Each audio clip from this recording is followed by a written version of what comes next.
নমস্কার বন্ধুরা, সবাইকে আমার চ্যানেলে অনেক অনেক স্বাগতম। দেখো, আজকে আমি একটা 2 ইয়ার বেবির জন্য ফ্রক তৈরি করব, আলিয়া কাট ফ্রক। তো প্রথমে দেখো, আমি কাপড়টিকে খুব ভালোভাবে বিছিয়ে নিয়েছি। এটা একটি লিনেন কাপড়। তো এখানে আমি প্রথমে ঝুলটা মেপে নিচ্ছি। এখানে আমার ঝুল হচ্ছে 22 ইঞ্চি। আমি 1 থেকে 1.5 ইঞ্চি এক্সট্রা নেব কাপড়। দেখো, প্রথমে আমি মেপে দাগ কেটে নিচ্ছি উপরে। এখানে আমার কাপড়টি 2 ভাঁজ ছিল, এবার এটিকে 4 ভাঁজ করে নিয়েছি। দেখো, দাগ দিয়ে এবার খুব সমানভাবে আমি এটিকে ভাঁজ করে নেব। এরপর দেখো, আমি এটুক আগে আলাদা করে নিচ্ছি। যেহেতু কাপড়টা অনেকটাই বেশি আছে, সেজন্য আমি আলাদা করে নিচ্ছি যাতে উল্টো পাল্টা না হয়ে যায়। যেহেতু এটা লিনেনের কাপড়, সবসময় আয়রন করে নিলেই ভালো হয়। লিনেনের কাপড় এতে করে সমান থাকে। দেখো, এবার আমি মেপে নিচ্ছি। এখানে আমি 1.5 ইঞ্চি হচ্ছে গলার চওড়াটা নিয়েছি। এরপর লম্বা নিয়েছি 3 ইঞ্চি। এরপর দেখো, আমি এভাবে করে দাগ কেটে নিয়েছি চৌকো শেপ করে। আর সামনের গলাটা আমি ভি গলা দেব, সেজন্য এভাবে করে ভি গলা আমি একটি শেপ দিয়ে নিচ্ছি। আর অবশ্যই উপরে একটু বাড়িয়ে দেবে 1.5 ইঞ্চি থেকে, কারণ যেহেতু ভি গলা, না হলে গলাটা আটকে ধরবে। 1/2 ইঞ্চি মতো একটু বাড়িয়ে নেবে। এরপর দেখো, আরমোলের মাপ নিয়েছি আমি 4 ইঞ্চি।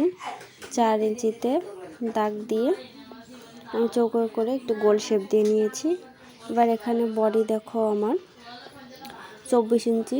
24কে 4 ভাগ করলে হয় 6 ইঞ্চি, এবং তার থেকে এক্সট্রা আমি নিয়েছি 2 ইঞ্চি। যেহেতু ছোট বাচ্চা, বডি অনেক সময় চিকন মোটা হতে পারে, সেজন্য একটু আমি বেশি রেখেছি, এতে করে অনেক সময় লুজ করা যাবে। দেখো, এইভাবে করে আমি দাগ দিয়ে নিয়েছি। তো প্রথমে আমি উপরের পাটটিকে আলাদা করে নেব। যেহেতু এটি আলিয়া কাট জামা হচ্ছে, আমার উপরে ভি রাউন্ড করা হবে। প্রথমে এই পাশে যে বন্ধ অংশটুকু ছিল, সেটিকে আমি কেটে নিচ্ছি। এভাবে করে কেটে নেব। দেখো, আলাদা করে নিচ্ছি। আলাদা করা হয়ে গেছে। এবার দাগ অনুযায়ী কাটবো প্রথম পাটটা। খুব ভালো করে সমান করে ভাঁজ করে নিতে হবে। আর এখানে আমি উপরের পাটের এই যে দাগটা দিয়েছি, এটা দূরত্ব হচ্ছে 10 ইঞ্চি। দেখো, এবার এই 10 ইঞ্চি থেকে 4 ইঞ্চি উপরে করে আমি এরকম করে ভি করে একটা শেপ দেবো। এই দেখো, এভাবে করে দাগ কেটে নেব, এতে করে আমার কাটতে সুবিধা হবে। এই দেখো,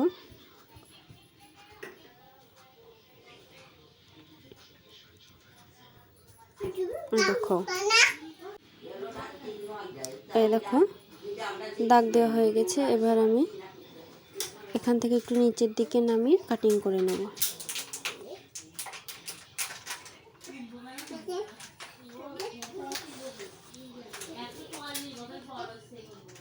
প্রথমে গলাটি আমি কাটিং করব, তারপর আমি এই উপর থেকে যে শেপটা দিয়ে আঁকিয়ে নিয়েছিলাম, সেটিকে আমি কাটিং করে নেব।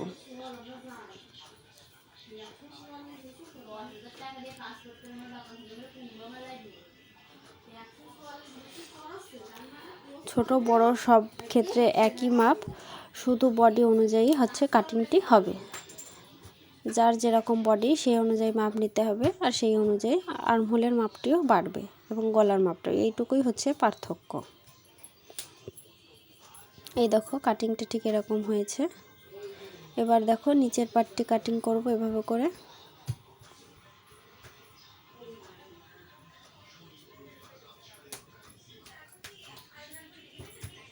সরি, এখানে দেখো আমার মেয়ে এসে একটু বিরক্ত করছিল, তোমরা প্লিজ কিছু মনে করবে না। এরপর দেখো, এভাবে করে এটিকে জয়েন্ট দিতে হবে। আমি সেটাই তোমাদেরকে দেখানোর চেষ্টা করছি। দেখো, হয়ে গেছে। এবার আমি পিছনের পার্টটি কাটিং করব। প্রথমে আমি সমান করে নিচ্ছি।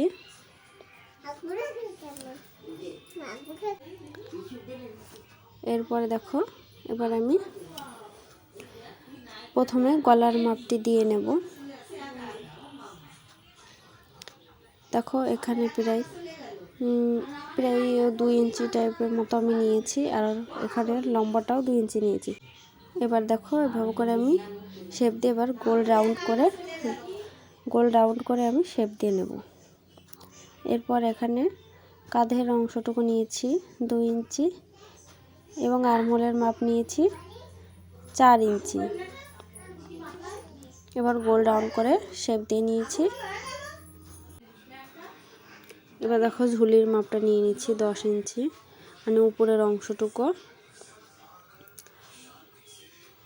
এবার করে 10 ইঞ্চিতে দাগ দিয়ে নিচ্ছি, আর বডি যা ছিল আমি সেই অনুযায়ী দাগ দিয়ে নিচ্ছি।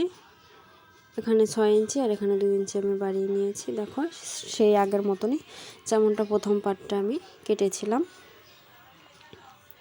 এবার আমি কেটে নিচ্ছি। দেখো প্রথমে উপরের পার্টটি আমি বডির দাগ অনুযায়ী কেটে নেব, তারপর নিচের অংশটি কাটিং করব। এরপর গলাটি কাটিং করছি।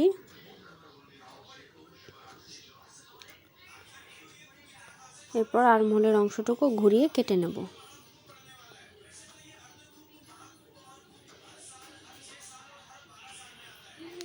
কাটিং হয়ে গেছে। এবার দেখো নিচের অংশটুকু আমি সমান করে কেটে নিচ্ছি, যেহেতু পিছনের পার্টে আমি কুচি হবে সেজন্য পুরো সমান করেই কেটে নিয়েছি। এবার দেখো এভাবে করে তোমাদের ধরে দেখাচ্ছি ঠিক কেমন হবে। এভাবে করে দেখো কুচি দেওয়া হবে, আর পিছনে একটা চেন লাগাবো, সেটা আমি পরে কেটে নেব পিছনের পার্ট থেকে।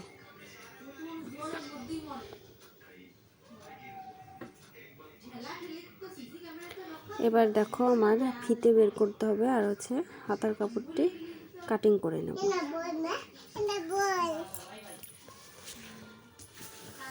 দেখো প্রথমে আমি সমান করে নিচ্ছি। দেখো এমন করে ভাঁজ করে নিচ্ছি আমি।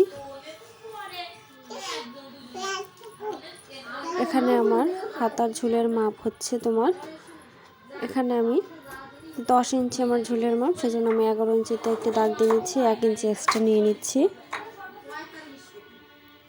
এবার দেখো কাটিং করে নেব।